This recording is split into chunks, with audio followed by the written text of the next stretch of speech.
আজকে স্যারকে ভিডিও কলে রাখছি। ম্যাডাম বাসায় কি কি করে আজকে স্যারকে ভিডিও কলে সরাসরি সব কিছু দেখাবো। এবার ম্যাডাম বুঝতে পারবে কত ধনে কত চাল। কিরে পিয়া, কোথায় তুই? বাইরে কাজগুলো পড়ে আছে, কে করবে? তাড়াতাড়ি আয়। জি ম্যাডাম, আমি তো কাজই করতেছি। এই যে আপনার রুম পরিষ্কার করতেছি, আসতেছি ম্যাডাম। যাক, আগে ভিডিও কলটা দিয়ে নি, তারপর ব্যবস্থা করতেছি। জি স্যার, আমি সময় মতো সব কিছু ঠিক করে দিব, আপনি একদম চিন্তা করবেন না। ওকে স্যার, আমাদের অফিসের যেসব কার্যক্রম সব কিছু আমরা শেয়ার করব। কি ব্যাপার, এখন আবার কাজের মেয়ে ফোন দিচ্ছে বারবার। স্যার স্যার চুপ করেন, কথা বলেন না।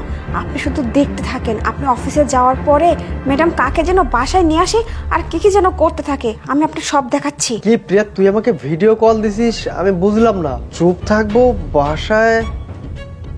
ওকে, ঠিক আছে।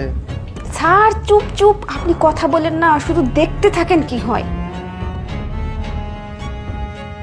পিয়া, তুই আমার বেডরুমে কি করিস?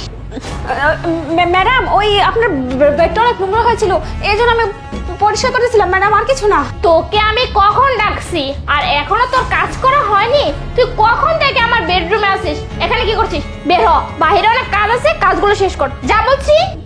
ঠিক আছে ম্যাডাম, যাচ্ছি।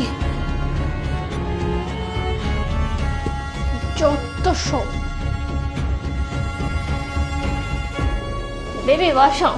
জানো বেবি, আমি না আমার স্বামীর সাথে একদমই থাকতে চাই না, কিন্তু তুমিও কোনো ব্যবস্থা করে দিচ্ছ না।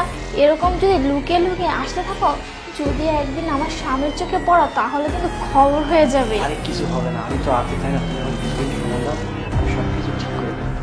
অল্প কিছু সময় দাও। তুমি তো সবসময় বলো যে সব কিছু ঠিক করে ফেলবে, কিন্তু কবে করবে? সবসময় খালি তোমার সমস্যা থেকেই যায়। বোঝার চেষ্টা করো, আমার বিষয়টা দেখ। ম্যাডাম।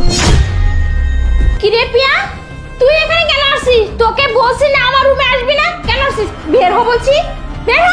ম্যাডাম, আপনি যেটা করতেছেন এটা কি ঠিক করতেছেন? আপনি স্যারকে ঠকাচ্ছেন কেন? স্যার আপনাকে কত ভালোবাসে, আর আপনি তার পিছনে এগুলো করে বেড়াচ্ছেন। স্যার যদি জানতে পারে তাহলে তো আপনার খুব অবস্থা খারাপ হয়ে যাবে ম্যাডাম। এই তুই চুপ কর, তুই কাজের মেয়ের মতো থাকবি, আমাদের মধ্যে কথা বলবি না। এই আরেক কথা, তোর স্যার জানবে কি করে? ও, তার মানে তুই মতলব করেছিস নাকি যে তোর স্যারকে সবকিছু বলে দিবি? বলার আগেই না তোকে আমরা দুনিয়া থেকে সরিয়ে দেব, বুঝতে পারছিস? কিচ্ছু বলতে পারবি না। আর তোর স্যার আমাকে বিশ্বাস করে, তোকে না। মুখ খোলার আগেই তো তোকে রাস্তা থেকে সরিয়ে দেব। বেশি কথা বলবি না, এখন বাহিরে যা আর গিয়ে কাজ কর, যা বলছি। ঠিক আছে, আমিও সব ব্যবস্থা করে রাখছি, স্যারকে ভিডিও করে রাখছি। স্যার আপনাদের কাছে হাতে নাতে ধরবে, করুন আপনার যত পারেন মজা মাস্তি।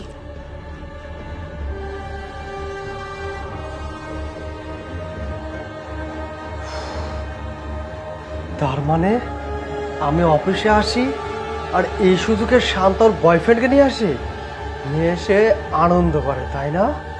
আজকে যদি পিয়া যদি সময় মতো ফোন না দিত তাহলে বুঝতেই পারতাম। ঠিক আছে, আজকের সময় ওকে হাতে নাতে ধরার, উচিত শিক্ষা দেওয়ার। আচ্ছা ঠিক আছে, তাহলে তুমি থাকো আজকে, আমরা তাহলে আসি। Okay baby, bye. কোথায় যাচ্ছ? হ্যাঁ, আরে তুমি বাড়িতে? কেন আমি আসায় আবার সমস্যা হয়ে গেল? না না না রে। চুপ, তুই একটা কথা বলবি না। তুই আমার পিছনে এইভাবে ছুরি মারছিস? হ্যাঁ, কি ভেবেছিস আমি কিছু জানি না? তুই যে বাসায় তোর বয়ফ্রেন্ডকে ডেকে নিয়ে এসে আনন্দ করতেছিস, সব কিছু এই ভিডিও কলে আমাকে পিয়া দেখিয়েছে। দেখবি ফোন কোথায়? Video call? এই দেখ, দেখছিস এতক্ষণ রুমে যা যা হয়েছে না, সব কিছু ভিডিও রেকর্ড হয়েছে, আর ভিডিও কলে আমাকে পিয়া রেখেছে। এই দেখ দেখ কতক্ষণ ধরে ভিডিও কলে ছিলাম। কি কতদিন ধরে চলছে এসব কাজ? হ্যাঁ, চুপ, আর কোনো কিছু বোঝার বাকি নেই, সব বুঝে ফেলেছি। মানে দুধ দিয়ে এতদিন কাল সাপ পুষেছি আমি, যাকে এত ভালোবাসলাম, যার জন্য নিজের জীবনটা বিসর্জন দিলাম, আর সেই মানুষটা নাকি আমার পিছনে বয়ফ্রেন্ড নিয়ে এসে বাসায় আনন্দ করে। সি সি সি, এটা ভাবতে আমার ঘৃণা লাগে। বের হয়ে যাও। আরে এবারের মতো মাফ করতে প্লিজ। আমি মানে কি করে ফেলছি। কোনো কথা বলবে না, তুমি ছোট নাই, তুমি যথেষ্ট বড় হয়েছো, তোমার বুদ্ধি হয়েছে, তুমি যা করছো ভেবে চিন্তে করেছো।